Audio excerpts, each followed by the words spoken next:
दोस्तों नमस्कार। बहुत स्वागत आपका चौकस भारत में। मैं आपका दोस्त ब्रजेंद्र। कल विपक्षी एकता की बैठक हो रही है। ये तीसरी बैठक है।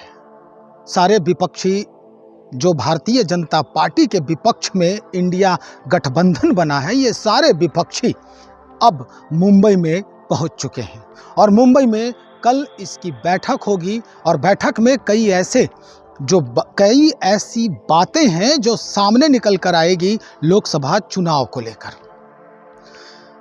अगर राज्य की बात करें तो बिहार से नीतीश कुमार जो हमारे मुखिया हैं इस राज्य के, राजद सुप्रीमो लालू प्रसाद यादव और उप मुख्यमंत्री तेजस्वी यादव तीनों इस बैठक में शिरकत करने मुंबई पहुंच चुके हैं।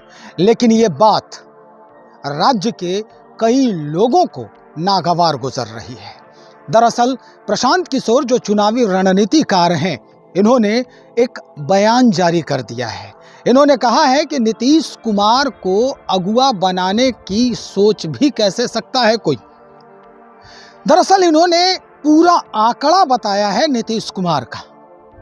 इन्होंने कहा कि भाई अपने जगह पे इनकी स्थिति ठीक नहीं है, ये देश की क्या बात करते हैं।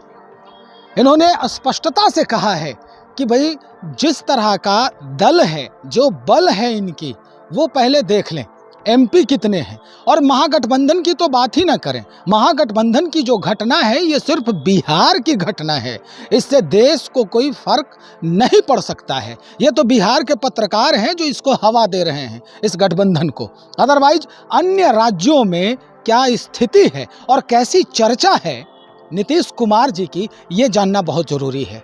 बहरहाल पहले हम ये बात सुन लेते हैं कि प्रशांत किशोर कहना क्या चाहते हैं। सुनिए।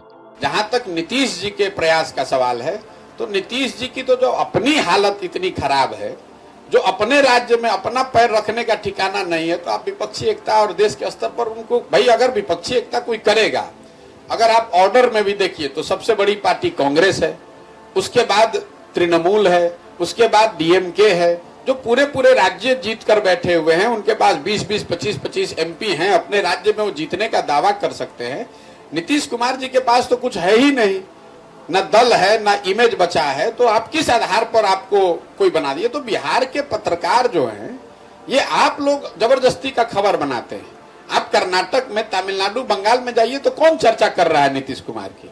और जिस दिन महागठबंधन बिहार में बना, उस दिन मैंने ये बात कही कि बिहार का महागठबंधन बिहार की घटना है, इसका राष्ट्रीय राजनीति पर कोई असर नहीं पड़ने वाला है। आरजेडी को 0 एमपी है बिहार में। अब आप लोग का ये मानना है कि भाई ये इतना मजबूत दल है कि ये लोग डिसाइड कर सकते हैं। जिस दल के पास 0 एमपी है वो तय करेगा कि वो कौन देश चलाएगा, ऐसा संभव है।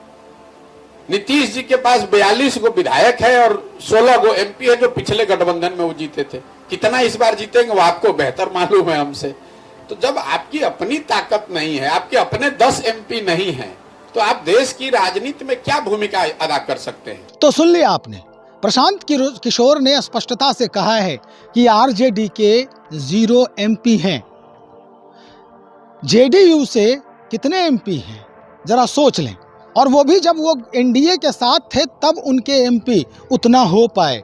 लेकिन इसके बदौलत क्या अन्य राज्यों में इनकी छवि कैसी है, इस पर भी तो सोचना जरूरी है।